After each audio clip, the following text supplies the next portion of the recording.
Assalamualaikum warahmatullahi wabarakatuh.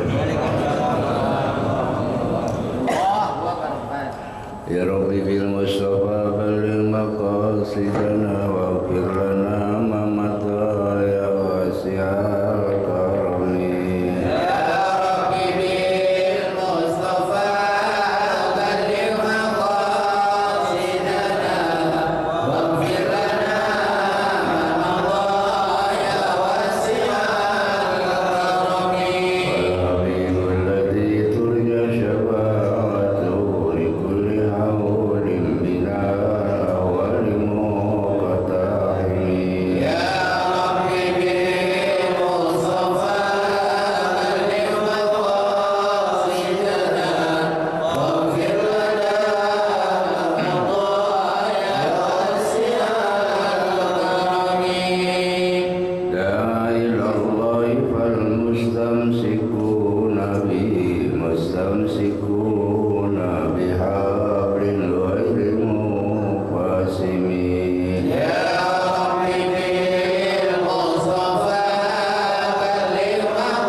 Segenap pengurus Majelis Taklim Ukhuwah Islamiyah dan segenap pengurus masjid, wabil khusus pengurus masjid Al-Hidayah.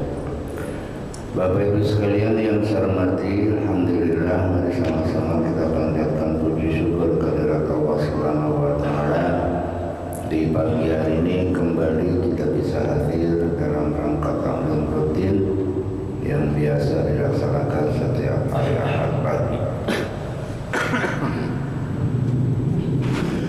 Salawat serta salam mari sama-sama kita sampaikan kepada junjungan Nabi besar kita Muhammad SAW. Mudah-mudahan kita semua mendapat syafaat dari Rasulullah SAW. Baik, tanpa berpanjang kali ayat Kulu min thayyibat ya.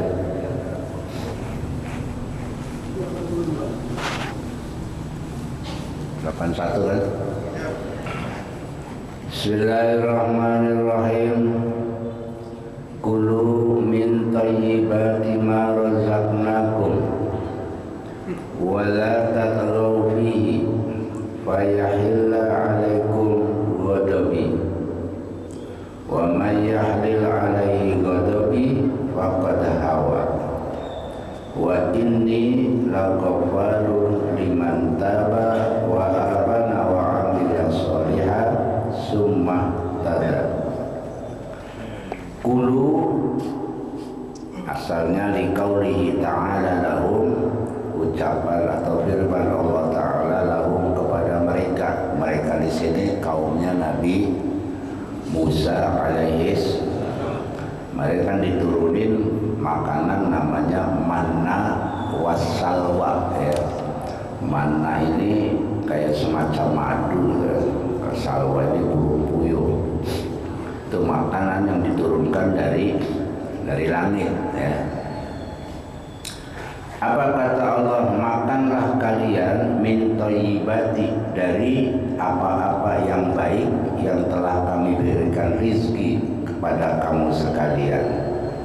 Ayil mun'imu bihi alaikum, yaitu yang telah Allah memberikan nikmat bihi dengannya alaikum kepada kamu sekalian. Jadi kata Allah, makan yang baik-baik terhadap apa yang telah Allah berikan kepada mereka.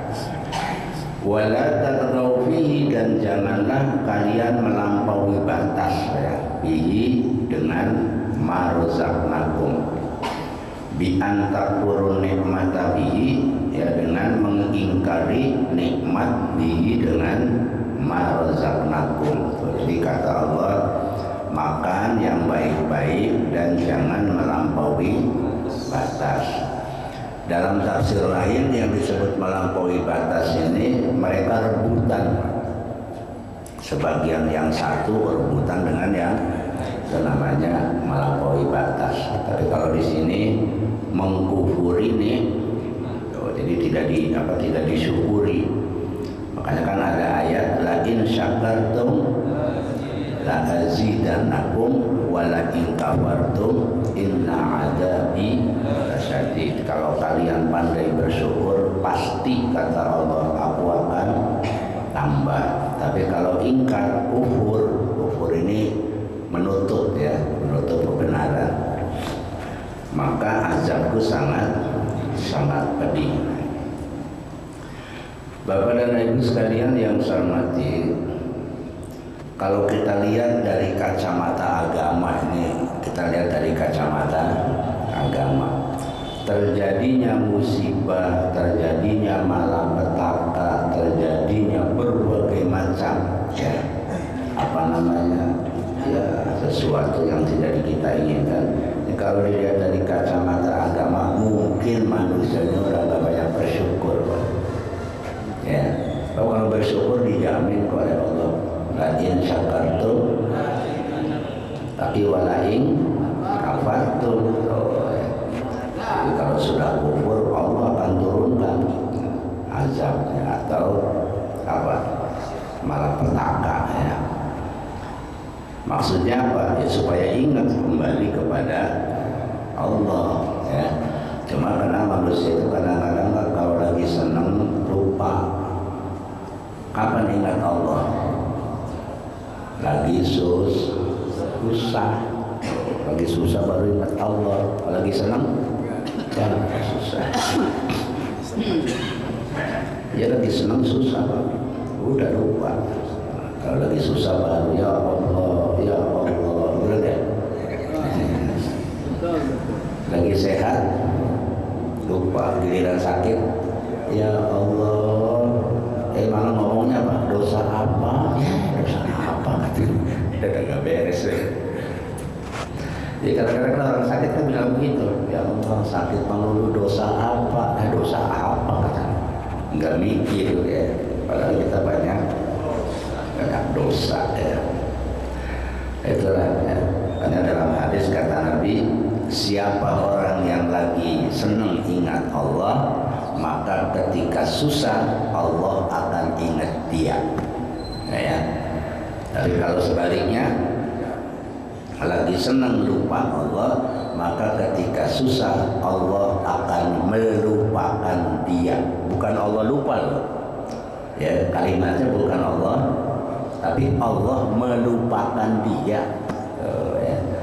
Bukan berarti Allah lupa ya, tapi dilupakan oleh, kalau kita ingatnya ketika lagi lagi seneng udah lupa. Tapi kata Nabi, kalau lagi seneng ingat Allah, maka ketika susah kita diingat oleh Allah.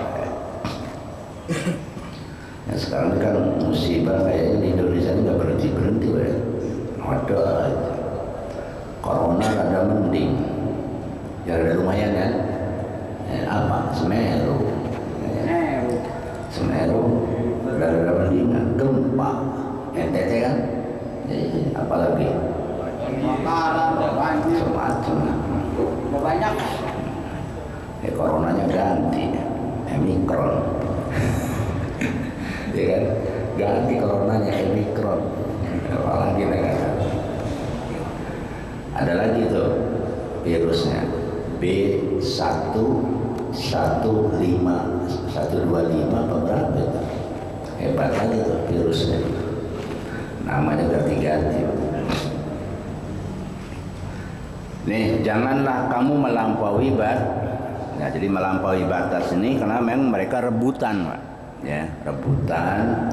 Kalau di sini di tafsir Jalalain ini mereka mengingkari nikmat. Kalau mereka sudah melampaui batas apa? Fayahilla alaikum ghadabi, maka pasti atau wajib bagi mereka murkaku, kata Allah. Jadi kalau sudah melampaui batas, murka Allah pasti akan ada. Bikasril ha, kalau dibaca dengan kasrah ha, fayahil, ya. Kalau dibaca fayahilu itu hanya dikas, maknanya yajibu, wajib. Tapi kalau bidommiha, kalau dibaca domah, gimana kalau baca domah? Itu kan fayahila. Kalau dibaca domah gimana? Fayahullu, fayahullah, ya. Maka maknanya ayanzilu, turun. Tuh maknanya Kalau yahila maknanya pasti. Kalau kalau yahulla maknanya Tuh ya sama juga sih. Ayanzilu, yaitu turun kepada mereka apa? Murkaku, kata Allah. Wa may yahlil alaihi ghadabi, maka barang siapa yang turun kepadanya murkaku, kata Allah, ya, apa? Faqad hawa, maka sungguh ia telah apa? Di situ telah binasa, ya. Jadi kalau sudah murka Allah datang pasti binasa, ya. Bikasril lami wa dhammiha, boleh dikasrahkan lamnya, boleh didomahkan lam. Wa may yahlil atau wa may yahlul, ya, boleh. Faqad hawa, maka sungguh ia telah binasa. Ai saqata fil nari, ia jatuh ke mana? Ke dalam api neraka. Jadi kalau murka Allah sudah datang, Pak, udah susah itu, ya. Dia berarti jatuh ke mana? Ke dalam api neraka. Oleh karena itu, ya, kita berhati-hati, jangan-jangan, ya, Allah karena kata Sayyidina Umar, Bapak Ibu sekalian, Sayyidina Umar pernah berkata, apa kata Sayyidina Umar? Innallaha katama sitan fi sitati asya, bahwa sesungguhnya Allah telah menyimpan 6 perkara pada 6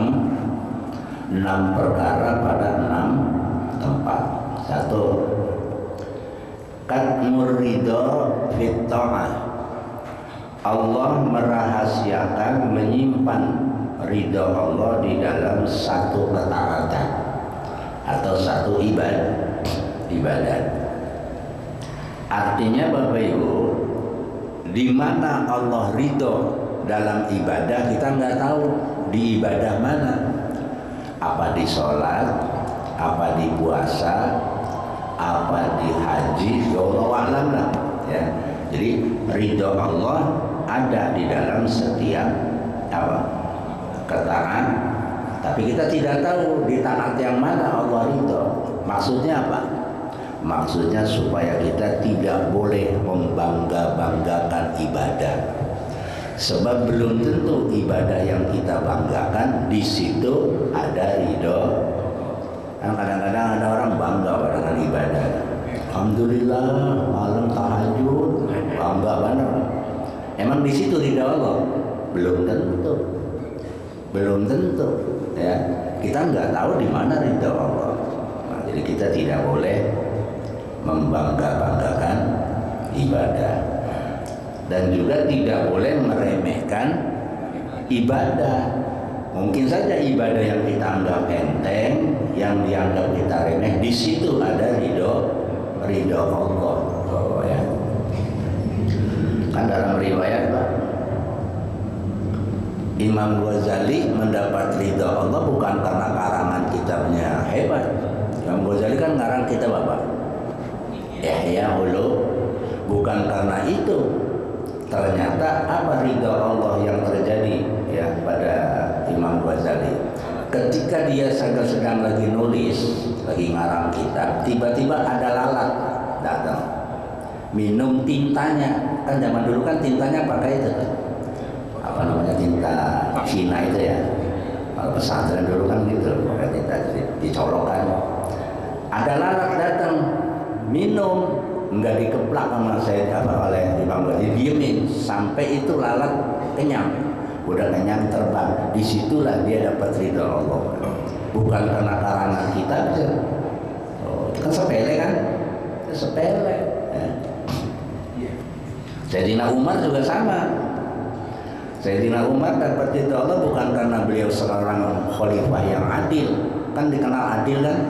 Tapi apa dia dapat ridho Allah? Satu ketika dia jalan-jalan di satu gang, ada anak lagi main burung gereja, diikat kakinya, dilepas, tarik, dilepas, tarik.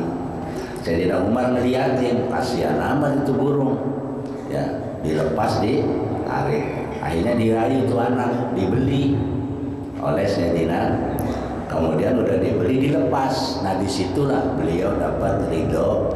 Tuh, jadi jangan kita anggap enteng perbuatan yang ya mungkin menurut kita ringan, tapi di sanalah ada ridho Allah ya. Yang kedua, katmul ghadab fil maksiyah. Allah merahasiakan kemurkaannya di dalam satu perbuatan maksiat. Artinya apa? Kita tidak tahu Pak, di maksiat mana Allah murka. Maksudnya apa? Ini juga sama, supaya kita jangan menganggap enteng perbuatan maksiat. Sebab belum tentu di maksiat yang enteng itu ternyata di sana ada murka.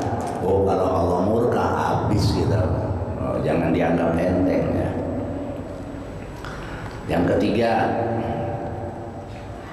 katmul maut fil umri. Allah merahasiakan kematian di dalam setiap umur.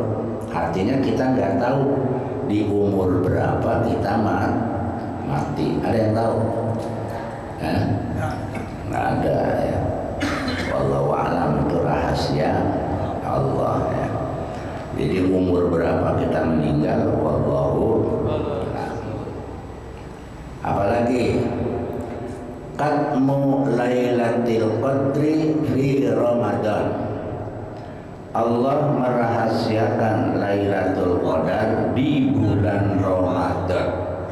Maksudnya apa? Supaya kita mencari ya, selama bulan Ramadan, karena Lailatul Qadar adanya di Ramadan ya. Kita dapat satu kali aja luar biasa. Berapa tuh? 4 ya. Apalagi katmu auliya Allahi fima bainan nas. Kata Sayyidina Umar, Allah merahasiakan kekasih-kekasihnya di tengah-tengah manusia. Ini Bapak sekalian, kita tidak tahu, mungkin di antara kita nih yang hadir ada yang sebenarnya waliullah, tapi kita nggak tahu ya. Maksudnya apa? Supaya kita tidak boleh meremehkan orang. Sebab kadang-kadang orang yang kita anggap remeh, orang yang kita anggap hina, ternyata dia di sisi Allah orang hebat. Karena wali ini kadang-kadang nyeleneh, tahu nyeleneh? Susah kita tebak. Ya, orangnya kayaknya kayak orang nggak benar, tapi ternyata di sisi Allah dia orang hebat. Ya, ibadahnya luar biasa. Tapi dia sengaja ya supaya manusia merendahkan dia, karena orang begitu tuh dia nggak butuh pujian, nggak butuh pujian. Yang penting yang tahu cuma Allah, ya udah. Manusia mah masa bodoh, mau menghina ke mau apa, yang penting di sisi Allah dia hebat ya. Jadi kekasih Allah itu ditaruh di tengah-tengah manusia. Sebab kalau wali Pak, setiap masa ada, setiap generasi ada namanya wali. Yang nggak ada itu nabi. Kalau nabi sudah ditutup. Nabi terakhir siapa? Nabi Muhammad Sallallahu Alaihi wasallam. Udah nggak ada lagi Nabi. Tapi kalau wali ada, tiap generasi ada ya. Dan wali itu kan ada tingkat-tingkatannya. Ada wali abdal, ada wali kutub ya. Yang repot wali majdub. Majdub itu ketutup. Kita nggak nyangka kalau dia wali. Ya, itu susah itu, orang begitu itu susah itu ya. Maksudnya ya tadi lah, supaya kita tidak boleh meremehkan orang. Yang keenam, katmu sholawatil wusta fis sholah. Allah merahasiakan sholatil wusta di dalam sholat. Nih, di dalam sholat 5 waktu ada namanya sholatil wusta. Sholatil wusta itu sholat yang utama ya. Yang dalam Al-Quran apa kata Allah? Hafizu ala sholawati was sholatil wusta. Jaga, peliharalah sholat dan sholatil wusta. Oh, ada di Al-Quran. Nah, sholatil wusta ini sholat yang utama ya, sholat yang nilainya luar biasa ya. Itu ada di antara lima sholat. Mungkin zuhur, mungkin asar, mungkin maghrib, mungkin isya, mungkin subuh. Kita nggak tahu itu yang namanya sholatil wusta ya. Tapi ada beberapa pendapat ulama yang namanya sholatil wusta itu katanya asar sama isya, antara dua. Kalau nggak asar, isya. Kenapa? Karena 2 waktu ini berat Pak. Ya, sholat yang paling berat ya. Kalau kita mah subuh ya. Benar nggak? Ya kalau kita kan sholat yang paling berat subuh kan. Kalau kata ulama mah bukan subuh yang paling berat, asar sama isya. Subuh mah nggak berat. Tapi kalau untuk orang awam yang paling berat subuh kan. Ya, apalagi kemarin tuh subuh jam 4 udah suruh bangun, suruh sholat subuh. Ya bagi orang awam ya sholat subuh paling berat. Tapi bagi ulama sholat subuh itu enggak berat. Yang berat itu asar sama isya. Kenapa? Asar itu orang dalam perjalanan kadang-kadang susah, atau pulang kerja capek kan. Isya sama. Kalau maghrib sore pulang bersih-bersih sholat maghrib, nyender nonton TV. Ya kan, habis maghrib nyender, habis makan nyender, ya, nonton TV, tiduran 14 sampai subuh. Ya kan, itu paling berat itu ya, asar sama isya ya.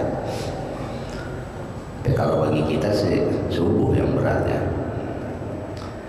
Nih, itu 6 ya. 6 disimpan oleh Allah pada 6 tempat ya. Makanya berhati-hati kalau takut murka Allah dan datang ya. Wa inni laghaffarun liman taba, dan sesungguhnya aku kata Allah laghaffarun, yaitu yang maha pengampun bagi siapa? Liman taba, bagi orang yang bertaubat, minasyirki, dari kemusyrikan ya. Wa amana, dan bagi orang-orang yang beriman. Yang dimaksud beriman itu adalah aywahadallaha, orang yang mengesahkan Allah ya. Jadi Allah Maha Esa, dan ini berat ini Pak. Mengesahkan Allah ini berat, nggak gampang. Banyak orang Islam yang masih menduakan Allah ya. Apa? Ibadah dengan punya sifat riya. Nah, riya itu masih belum mengesahkan Allah ya. Kenapa? Karena dia ibadah bukan ingin mendapat pahala. Kadang-kadang ibadah pengen dipuji sama orang, pengen mendapat sanjungan. Itu berarti nggak mengesahkan Allah itu. Padahal kan kita harus ibadah semata-mata karena Allah, bukan karena manusia ya. Makanya kan disebutkan dalam hadis kata Nabi, iyyakum wasyirkal asghar, jauhi olehmu syirik kecil. Nah, sahabat nanya, ya Rasul, apa sih syirik kecil? Kata Nabi, ar-riya. Oh, riya itu masih syirik itu riya. Namanya syirik kecil. Kalau syirik kecil ini yang hancur ibadahnya, ya.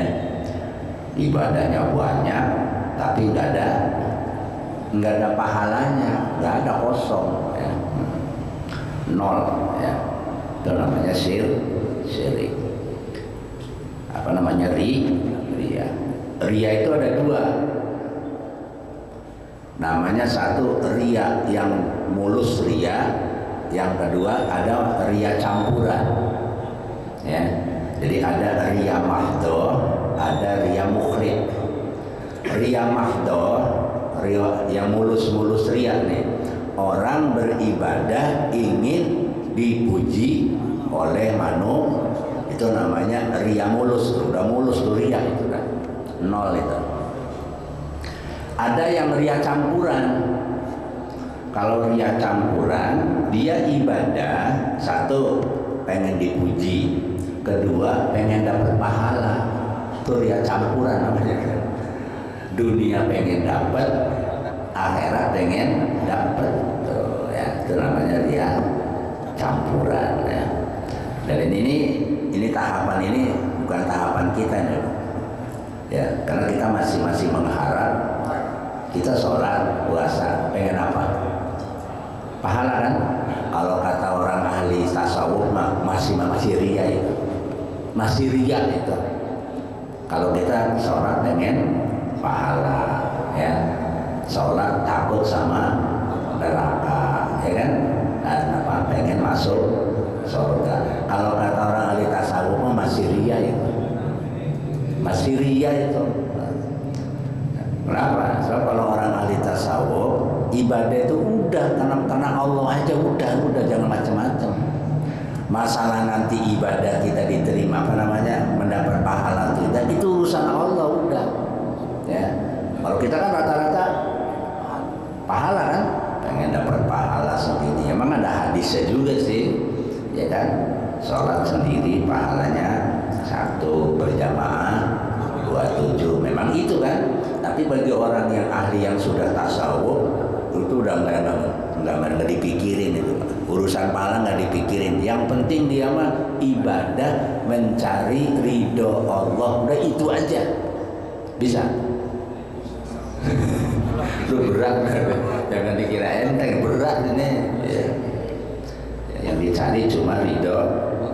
Ya terserah nanti Allah mau kasih pahala mau tidak, yang penting Allah ridho aja.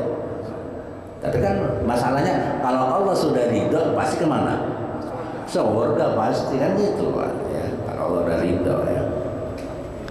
Maka ibadah kita nih, makanya di sini wa amana ay wahadallaha, ya, yaitu mengesahkan Allah. Wa amila solihan, dan beramal soleh. Jadi Allah akan mengampuni bagi orang yang taubat, beriman dan beramal soleh.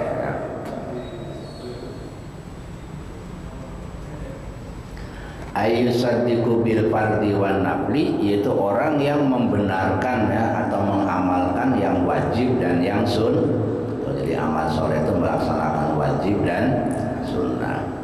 Summah tada, kemudian ia pun apa? Berada tetap di jalan yang lurus ya. Ay bistimrorihi ala ma dzukira ila mautihi, yaitu dia terus menerus atas apa yang disebutkan tadi ila mautihi, sampai dia mati ya. Dia beriman, beramal soleh ya, dia terus ya sampai itu namanya ya akan diampuni dosanya oleh Allah ya. Jadi Ghafarun, Allah mengampuni bagi orang yang bertaubat dari syirik, beriman kepada Allah, beramal Summa tada, kemudian apa? Dia terus menerus ya berada di dalam kebenaran ya. Jadi syirik ini ya hati-hati ya. Jadi syirik ini sangat luar biasa tuh ya. Jadi riya itu termasuk syirik ya. Nah, syirik, jadi syirik ada dua, ada syirik besar, ada syirik kecil. Nanti riyanya dibagi lagi. Riya ada dua, ada riya mahdoh, ada riya taklid ya. Riya mahdoh itu riya yang mulus, riya taklid riya apa? Riya yang campuran ya. Jadi orang melakukan satu ibadah tujuannya dua, pengen dunia, pengen akhirat. Itu masih riya itu kata orang ahli tasawuf ya. Kalau bagi kita mah kan rata-rata ibadah pengen apa? Pahala kan?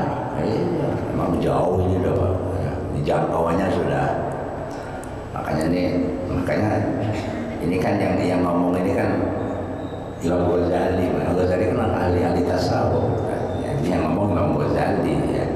Kalau model kita belum nyampe tuh. Kalau kita ibadah pengen pahala ya, ibadah pengen mendapat surga biar terhindar dari api neraka. Itu kan tujuannya kan? Ya rata-rata begitulah ya. Tapi bagi orang tertentu bukan itu yang dia harapkan. Yang penting Allah ridho. Udah itu aja. Yang penting Allah ridho. Ya kalau Allah sudah ridho, ya yang jelas apa? Ya pahala, pasti pahala ya. Kalau Allah sudah ridho. Wa ma a'jalaka an qaumika ya Musa qala hum ulai ala asari wa ajiltu ilaika rabbi litarda. Wa ma a'jalaka, mengapa kamu datang lebih cepat ya? Dari apa? Di situ disebutin ya. Daripada kaummu. Jadi Nabi Musa ketika diperintah untuk mengambil Taurat, Nabi Musa lebih cepat ya. Akhirnya kaumnya ditinggal ya. Karena Allah perintahkan suruh ngambil apa? Suruh ngambil Taurat ya. Aili maji'i mi'adin ahda Taurat, yaitu datang ya. Ya karena datang untuk kembali untuk mengambil Taurat. Ya Musa, wahai Musa. Jadi kata Allah, kenapa sih kamu buru-buru ninggalin kaummu? Kan setelah selamat dari apa? Dari kejaran Fir'aun. Ya, Nabi Musa kan diperintah oleh Allah suruh ngambil kitab Taurat ya. Dan kaumnya ditinggal gitu ya. Allah mengatakan kok buru-buru gitu ya. Qala, Nabi Musa menjawab. Apa kata Musa? Hum ulai ala asali wa ajiltu ilaika rabbi litarda. Berkata Nabi Musa, itulah mereka ya. Apa? Sedang menyusul aku dan aku bersegera kepadamu ya Tuhanku supaya engkau ridho. Jadi kata Nabi Musa, tuh mereka juga nyusul ya Allah. Gitu kan. Nabi Musa buru-buru, tapi Nabi Musa jawab, mereka juga nyusul ya. Bil qurbi, dengan dekat minni dariku, ayatuna, mereka pada datang ya. Jadi Nabi Musa mengatakan mereka juga nyusul ya Allah ya. Kenapa? Untuk mencari ridhomu ya, atau ritardo, agar engkau ridho anni dariku ya. Ay ziyadatun ala ridhoka, yaitu untuk mendapatkan tambahan untuk mencari ridhomu. Wakila al-jawabu ata bil i'tidar ala hasabi dhannihi wa takhallufil madnun ya. Dan satu riwayat atau satu wakila itu satu riwayat ya. Al-jawabu yaitu jawaban ya, di mana Nabi Musa datang bil i'tidar untuk meminta ampun ya.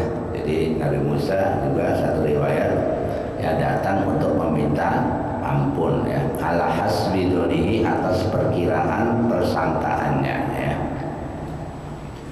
wa tahallufil madnun, dan ya perselisihannya orang-orang yang disangka ya. Jadi satu riwayat mengatakan bahwa Nabi Musa datang untuk meminta ampun kepada Allah Subhanahu wa taala ya. Tapi tadi ditegur oleh Allah, kenapa sih kamu buru-buru gitu ya? Tapi kata Nabi Musa, ya mereka juga nyusul ya Allah, ya mereka juga datang gitu ya. Qala ta'ala, maka Allah berfirman, fa inna qad fatanna ya. Fa inna faqad fatanna qaumaka min ba'dika wa adallahu samiri. Allah berfirman, maka sungguh kami uji. Siapa? Kaummu min ba'dika, setelah engkau. Ay ba'da firaqika lahum, ay setelah engkau berpisah lahum dengan mereka. Jadi Allah muji Pak kepada Nabi Musa setelah Nabi Musa pergi untuk ngambil apa? Ngambil Taurat, kaumnya ditinggal, diserahkan kepada Nabi Harun, dititipin sama Nabi Harun. Kata Nabi Musa, saya mau ngambil Taurat. Ya berapa hari? 40 hari ya.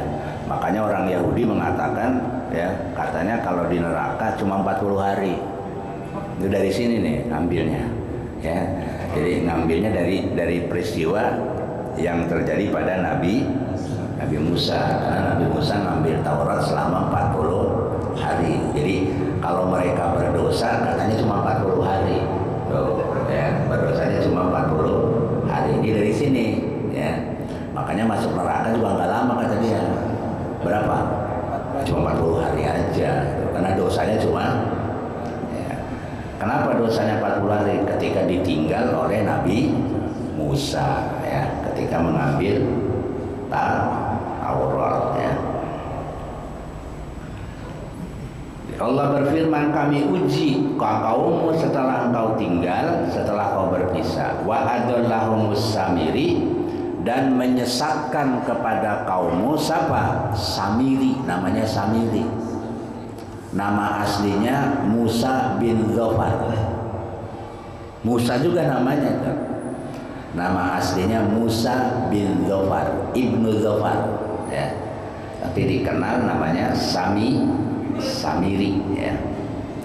Maka menyesatkan kepada mereka siapa? Samiri ya. Fa'ubidul ijila ya, fa'abadul ijila, mereka menyembah anak sapi tuh. Jadi ketika ditinggal nama Nabi Musa, ada orang namanya Samiri. Samiri ini bikin patung terbuat dari emas, yaitu patung anak sapi. Nah, disuruh nyembah ke situ tuh. Kaumnya nurut sama Samiri selama kurang lebih 40 hari ya. Padahal Nabi Musa sudah pesen sama siapa? Sama Nabi Harun ya. Tapi mereka sudah nggak bisa ditahan ya, karena anak sapinya bisa ngomong ya. Faraja'a Musa ila qaumi ghadbana asifa. Maka pulanglah Nabi Musa ya, bertemu dengan kaumnya ghadbana, dengan keadaan marah. Ya, begitu datang umatnya sudah nyembah anak. Nabi Musa marah Pak ya. Ay min jihatihim, yaitu dari arah mereka, asifa, dengan marah ya. Asifa ay sadidal huzni, yaitu dengan sedih ya. Udah marah sedih ya, karena ditinggal 40 hari ya. Nabi Musa marah kepada siapa? Kepada kaumnya. Di samping marah juga prihatin, kenapa kok bisa menyembah anak sapi gitu kan. Maka Nabi Harun yang disalahkan tuh oleh siapa? Oleh Nabi Musa ya. Dalam riwayat jenggotnya dijambak, mau ditampar itu lah. Nah, Nabi Harun mau ditampar sama Nabi Musa. Kata Nabi Harun, "Tar dulu, jangan main tampar aja. kita kan ada umat tuh, kalau kitanya berantem gimana umatnya, kata Nabi Musa apa Nabi Harun, maka nggak jadi. Tuh, ya, sebab diingatkan oleh Nabi Harun, kalau kita berantem, kata Nabi Harun, umatmu gimana melihat kita berantem? Akhirnya nggak jadi, pada lepas. Kalau tampar bisa mati. Ya kan Nabi Musa kan kalau udah nampar luar biasa.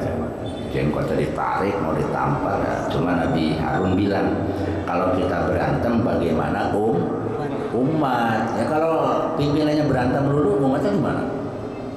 Ya pasti berantem melulu kan gitu, kata Nabi. Ingatin sama Nabi siapa? Sama Nabi Harun. Akhirnya Nabi Musa sadar, akhirnya nggak jadi, ya, nggak jadi nampar. Ya. Ini yang terjadi pada saat Nabi Musa ngambil Taurat di mana? Di Bukit Turi Sina. Ya dalam riwayat itu patung Pak, dipegang dilempar, ya saking kencengnya, katanya sampai sekarang masih ada itu katanya Pak, nempel di Palestina itu ada. Jadi patung anak sapi nempel di gunung, di bukit gitu. Jadi saking kencangnya itu dilempar sama Nabi Musa, nempel. Sampai sekarang masih ada katanya. Kalau bisa ke sono melihat itu. Ada di mana? Di Palestina. Ya. Makanya kan Nabi Allah Subhanahu wa Nabi mengatakan dalam dalam hadisnya kata Nabi, tidak ada perjalanan yang lebih diutamakan kecuali ketiga masjid ya. Masjidil Nabawi, Masjidil Haram, Masjidil Aqsa. Jadi kalau kita berjalan jangan lupa nih tiga nih. Kita kebanyakan baru dua, Masjidil Haram sama Masjidil. Nah, makanya kalau punya rezeki ya sekali-sekali ke Palestina. Kenapa? Pak, kalau Masjidil Haram sama Masjidil Nabawi ceritanya cuma cerita Nabi Muhammad. Kita tahu sejarahnya sejarah Nabi. Tapi kalau lari ke Palestina, kita akan tahu cerita Nabi Ibrahim, Nabi Musa, Nabi Isa. Karena Nabi itu banyak kan di situ, di Palestina. Tuh, makanya kita diperintah sama Nabi, ya tidak ada perjalanan yang lebih dipentingkan kecuali di tiga masjid ya, Masjidil Nabawi, Masjidil Haram, sama Masjidil Aqsa. Di samping Masjidil Aqsa kan Nabi Isra Mi'raj di Masjidil Aqsa ya. Jadi jangan cuma kita cerita Nabi Muhammad saja, kita juga pengen tahu cerita nabi-nabi yang lain. Nah, nabi yang lain itu adanya di sekitar Palestina ya, terus Israel itu kan banyak di situ Pak ya, termasuk ya di daerah-daerah situ lah ya. Banyak nabi terdahulu sebelum Nabi Muhammad Sallallahu Alaihi Wasallam. Nih, jadi apa? Nabi Musa pulang habis ngambil Taurat, Ghadbana dalam keadaan marah, ai asifa, yaitu dalam keadaan sedih ya, melihat umatnya sudah ingkar ya kepada Nabi Musa, yaitu dengan menyembah anak sapi ya, yang dipimpin oleh siapa? Oleh namanya Samiri. Samiri ini termasuk kategori munafik ya. Jadi kategorinya orang munafik, karena dia sebenarnya pengikut Nabi Musa, cuma dia menyimpang ya, maka disebut munafik ya. Dia bikin anak sapi dari emas kemudian disembah ya. Baik Bapak dan Ibu sekalian ya, itu tentang kisah Nabi Musa. Ini masih berlanjut sebenarnya. Ya, qala ya qaumi alam ya'idkum rabbukum wa'dan hasanah. Ya, jadi